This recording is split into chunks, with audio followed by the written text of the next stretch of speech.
Welcome, everyone, to the C-Suite Marketing Perspectives podcast. I'm Steve McDonald, your host. And today we're going to talk about something that doesn't get a lot of airplay, right? But we're going to talk about, as a CMO, how do we transition and grow beyond our functional selves, right? We've come up through the ranks and we've done marketing operations or performance marketing, demand gen, you call it, you name it. How do we rise above that? How do we become a team player on the C-suite? How do we interface with the board of directors? How do we actually oversee those roles that we once occupied? There's a larger role, there's a larger set of responsibilities that we have. And so that's what we're going to talk about here today. And our guest is Anita Tulsiani. And Anita, you are a two-time CMO. You've come up through the ranks, right? You've done a lot of work in high tech, all the way through real estate tech. You actually now have your own company where you do strategic and tactical marketing for B2B companies.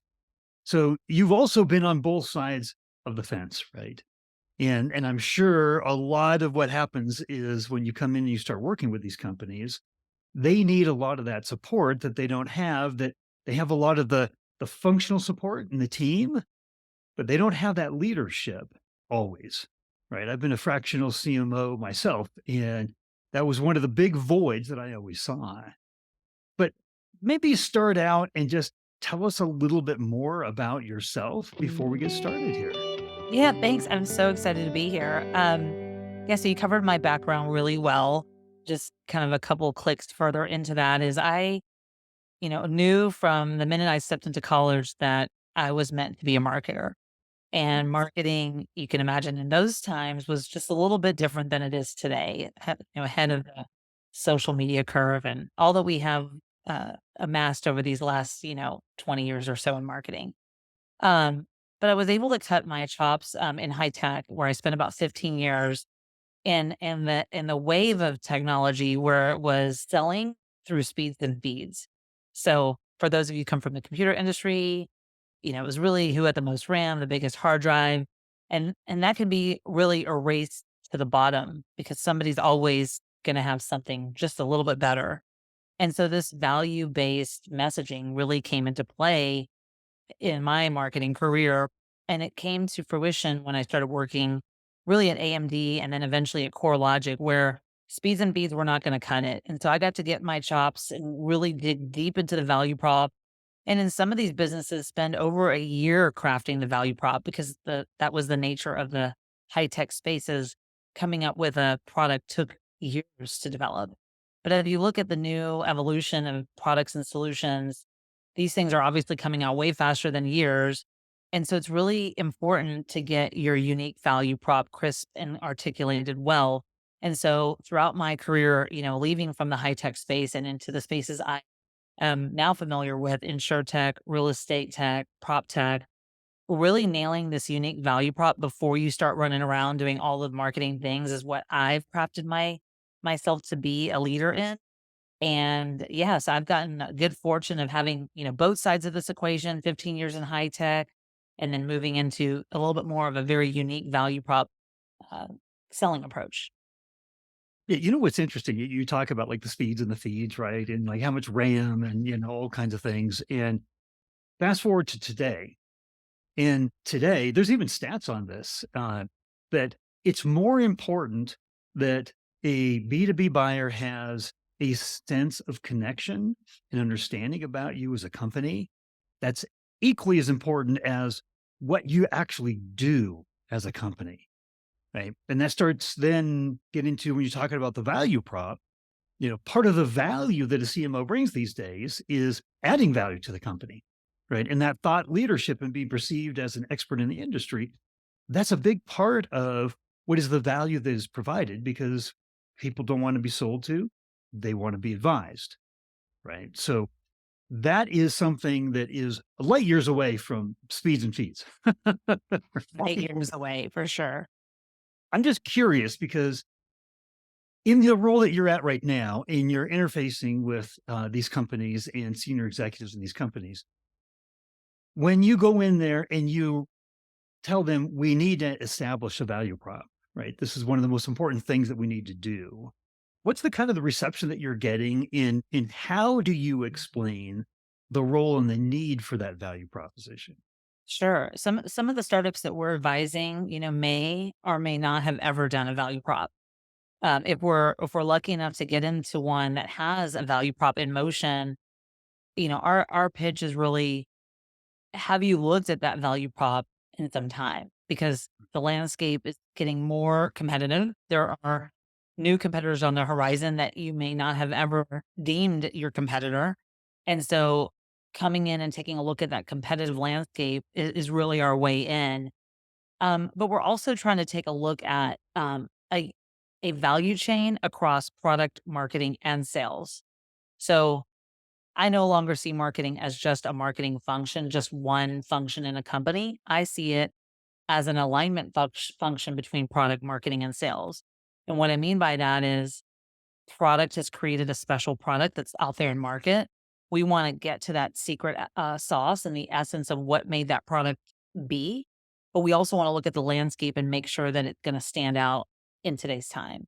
On the other end of that spectrum is a salesperson or sales leadership that's out there in in front of the customer trying to figure out, how do I sell this to their unique needs? And we can't just sell speeds and feeds anymore. We have to get to the pain points of that decision maker.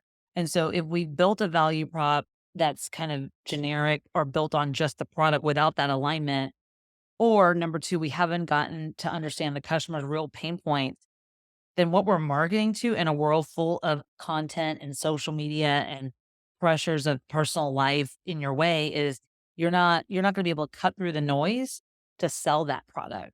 And so we as marketers in effect are an alignment vehicle, but we also, I believe, are a sales pipeline acceleration key component part of the organization. So without us there, then you're left to a salesperson, going out there and selling what the product person told you.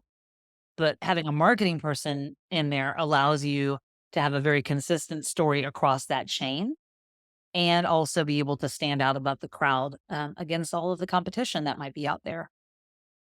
Yeah, it's interesting because these days, Gartner had the stat 83% of B2B buyers, they've already done their research. They've determined their short list, right? Before they ever want to talk to anybody inside of the company. So, what you're saying there in that value prop in that, sales penetration chain, marketing is becoming a more important part of the sales process because this, you know, self-driven buyer's journey is getting longer and longer. Um, and that's one of those things. When we talk about, we got to rise above our functional self, it's not about the tactics, right? It's about understanding how that buyer's journey is changing, understanding, what portions of the buyer's journey and how do we meet them at that point? What are the really important inflection points? How are we looking at all of that data? You know, that's something that is not in any functional role down below, but there needs to be somebody that's above that's kind of looking at that bigger picture, right? Yes. And, like you mentioned before, you know, product marketing is going to give a lot of support to sales, but sales need to have conversations. And the goal of sales is always to have conversations earlier and earlier in the buyer's journey. The earlier we get in the buyer's journey, the, the less product focused it becomes. Right. Yeah, So sure. tell me a little bit, about kind of the challenges that you think that CMOs face, whether it's at the C-suite, at the board level, strategy level, of kind of, you know, leading them through this buyer's journey and the kind of content and things that need to be in that buyer's journey, and how do you get sales to adopt that information and see the value in it? Like, it's one thing to say, "Yes, we need this," is another thing to get it executed, right? So what are the big roadblocks in doing that? Sure. I think, maybe even taking a step back for those companies who have gotten to a place where they're ready to hire their own, employee chief marketing officer. Um, I think it's allowing them to really have a voice at the table. I think the title alone says you've hired them for that function. They are going to do the marketing function, But in order to really excel, they're going to have to be friends with the product leadership, the finance leadership, and the sales leadership. We really have to kind of understand the customer, the profitability, which products do we want to sell more of or less of. And so allowing the chief marketing officer to spend a little time getting to know everyone beyond their function is really actually going to help the marketer perform to those revenue expectations. And so then from there, how we dig down a click further is that spending a little bit of what I call that academic time documenting the unique value prop. It is something that feels boring, a waste of time perhaps. We've already done this before, but allowing your marketer to document why you believe your product has been successful to this point in and to get that alignment is extremely critical because it allows the marketer to do their job effectively, allows them to set budget, it allows them to figure out which products they could drive that are more profitable or less profitable. And having a good understanding of a product um, is really going to help the entire company succeed. And so when you have a marketer getting inside that business to document it, it is a good thing, and it creates that alignment so that when you do go to your digital marketing function or you go to an event, the things that are being said about your product, your solution, your business is really what's gonna stand out above the crowd, and where it's gonna benefit downstream is for your salespeople, especially as a startup. They may not know your name, but if we've done our job as marketing and working with the product and the leadership team to find that unique value prop when people are passing by at a conference or they are seeing your ad in LinkedIn, a paid ad, or they are Googling up the right words, that you and the business are coming up as somebody reputable who can solve those pain points. Makes so much sense. One of the things that you had talked about before we hit the record button is that you started in sales, right? And then we were talking about this in context of, you know, most CROs are very sales centric, right? They got a quarterly quota over their heads, right? CEOs, they've got to report to the board and it's always sales centric. So, you know, these value props can be looked upon as kind of brandy, fluffy stuff, right? You know, and in a world where there's like performance metrics that have to be met, sales metrics that have to be met, and you're trying to team up and align with the rest of the C-suite. How do you talk to your CRO about this? How do you talk to your CEO about this? Or the CRO and CEO of the companies that you're supporting now? Yep. Yeah, my mantra for this is called spinning plates. So, as a marketer, I don't think we have the luxury of saying, "Hang on, I need 3 to 6 months for a big old research study, and then I'm gonna come back to you, and then we're gonna execute." So, the spinning the plates analogy is that we're gonna keep things moving with what has been put in place, but we're gonna be working to fine tune that and starting to look at the metrics in all of our digital dashboards that are showing success. So what is working, what's not working? What's not working, let's go ahead and, kind of slow that down and let's keep the things that are working moving and give it a little bit more momentum. So that gives you a little bit of runway to start diving into those product discovery sessions and the leadership discussions to kind of get into that unique value prop. And then as you're getting into that unique value prop, you're laying out the playbook of how we're going to start to adjust what has been in market and move your new initiatives forward. And this by no means has to be this big brand unveil with a whole new glitz and glory. This can be a very subtle way that you're positioning yourself in market that just allows you to stand out. A good case in point was a company I worked for who was getting confused. They were an AI company and they were taking imagery and they were layering analytics on top of that imagery and then providing all of the analytics through machine learning to the customer. But because they were using imagery as the source, everyone viewed the company as an imagery provider. So all the noise and all the conversations was this company was an imagery provider. But we internally were like, no, we are not an imagery provider. We're an AI company. So that's a really great example where you've got to come up with your narrative to to say that we're using imagery to deliver AI or artificial intelligence analytics, but you got to do that. And so we kept the plates spinning with that business, and we had the things in motion, but at the same time we were coming up with a new narrative and how we were going to explain ourselves. And that's the nice thing about startups is that you get the opportunity to make change in a very fast pace, unlike a larger company where something like this should still happen, but maybe it happens further down the product channels Right. versus at a big company level.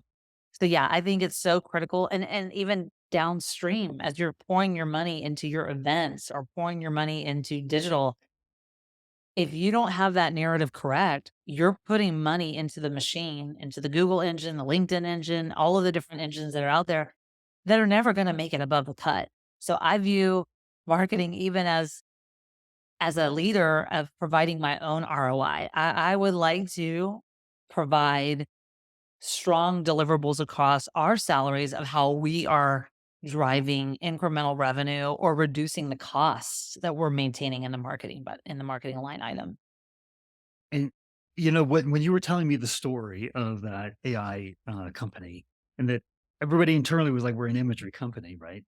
Well, what that told me is, in a functional role, you do your functional role. As a CMO, you're thinking about the narrative that we're talking externally, but you have to think about the internal narrative too, right? If you're doing the LinkedIn ads, and you're doing the email newsletters, and you're doing your webinars, saying one thing, but everybody else is like, "Yeah, we're this imagery company," you know, you're shooting yourself in the foot. And all those people, whether they're in customer success or marketing or sales, they have roles that impact the perception of the company, right? Absolutely. So that was my big takeaway when I was listening to that, because the role of this narrative sets the ship internally, and sets the rudder, and everybody's going in the same direction. And so many times as a fractional CMO, I came in too, and the ship was we had like rowboats all around going all over the place, right? That is a immediate recipe for disaster. If things aren't happening internally in the right ways, and that there's not the right understanding, then there's no way that externally that's going to be a message that's consistent in the marketplace either. So it's just on the line of kind of live above the functional roles. These are the kind of things now, like I have a client right now. One of our biggest initiatives is a internal education program. Absolutely. Yeah. Yeah. And I think as we write value props and we make sure that your unique key features are shining, above the crowd, one of the things that we also think about as a strategic marketing imperative is, are we translating those documents that we were going to say externally, internally with sales enablement tools? Because if we've done all the work to position the company externally, then we can take it a step further and position the company internally and make sure that everyone has the materials and the battle cards and the slicks that they need to confidently talk about that product, even if you're not in sales and marketing. If you're out there, you should be on the same playing field as a salesperson in how you position your very own company. Absolutely, absolutely. So there's an area that we got into in our discussions that led up to this, and one of those beyond the function roles is, how are we as CMOs adding value to the company? How are we, doing things like that we've never had to before in a functional role, position the company as an expert, as a trusted advisor, right? In that whole kind of thought leadership way. How do you think about thought leadership now that you're well beyond, obviously, the functional roles there? But how do you think about it? How do you talk about it with the rest of the C-suite? How do you talk about it with your clients? How do you position the role of thought leadership? Yeah, I think you talked about earlier in the buyer's journey, the buyer has started their shopping process well before you've picked up the phone or gotten in front of the customer. And so I think thought leadership is a humongous area that can inform the customer about upcoming trends so that the client or your individual point of contact is keeping up with kind of with the pace of change. And so if your thought leadership is signaling, here are some of the shifts in the marketplace, or here's what we're seeing in, whatever the topic might be, you're helping that decision maker become smarter in that in that area of hopefully interest in your product. Um, I think the other piece is everyone is feeling sold to because we live in a new consumer um, kind of landscape where things are popping up, ads are served everywhere. And so it's nice to take a break and see content that ultimately has a sales element in it at the end of the day by providing your email address. But the fact that you can read content is going to be, really great for people in their jobs and their function. I think the third piece of this is that I view thought leadership as free PR for a company. Is they're going Oh, to get the name absolutely. out there Right. if it gets picked up, and that's the goal. Is of course we want to get our clients to read this thought leadership, but what happens if this thought leadership is so compelling that it gets picked up in other channels on its own in its organic form? At one of my companies at CoreLogic, we drove tremendous thought leadership engagement and, of course, the salespeople would be telling us that this is not a lead. Okay. And that's fine. But you know what it did do is it brought top line awareness because it was getting picked up in the news cycles. And because it's being picked up in the news cycle, that's where we get that shortening of that sales cycle is we're no longer asking, who is this company? Most startups probably aren't known by many. And so if you get that thought leadership out and people are picking it up, it's really ultimately free advertising for your business. So doing it right, doing it well, and it also helps you understand the business and really what they're trying to serve. So I love Yeah. that. I mean, one thing you touched on there is so super important is that it actually takes, on a very tactical level, it takes cycles out of the sales process. In this ABM sales process, there's not this explanation of the company. There's not the need as much to establish the trust and the expertise and everything, right? Which would all need to be done as part of the sales process. And that would be a burden on the sales team. Thought leadership done well, you already come in as a trusted advisor, right? That's a huge difference in terms of the number of touch points and the things that you're going to have to do to earn that trust and close that sale. Lovely. It also is salespeople in a ABM process, they may have 20, 30, 40 touches. And you can't keep selling, selling, selling. Right. So you have to have something that is of added value, something that is interesting enough to be consumed by the buyers that you're reaching out to. Right. That's not product marketing. Product marketing has a very, very defined role, but that's not leadership. Right. That's what an expert, that's what a leader in the industry would be doing. So there's just so much that's very, very tactical. So I think to your point on thought leadership, right, as well as kind of the long-term health and, viability of the brand, and getting picked up, and it's great. You can do thought leadership that gets picked up in the press or somebody mentions it on the stage, a study that you did, at the conference or something like that. It's just fantastic. Exactly. And it's one more toolkit in the salesperson's tool bag where quite simply just forwarding that to a client about a great report shows that they're trying Yes, hard to be a trusted advisor. So it's a different way of selling, but keeping your business top of mind through additional tactics without selling is very critical in today's time. absolutely. So I wanna make sure I have the chance to ask this one question. Here it is. We've talked about a lot. Right? What is it that if there's a takeaway from this, right? How do we move beyond our functional selves?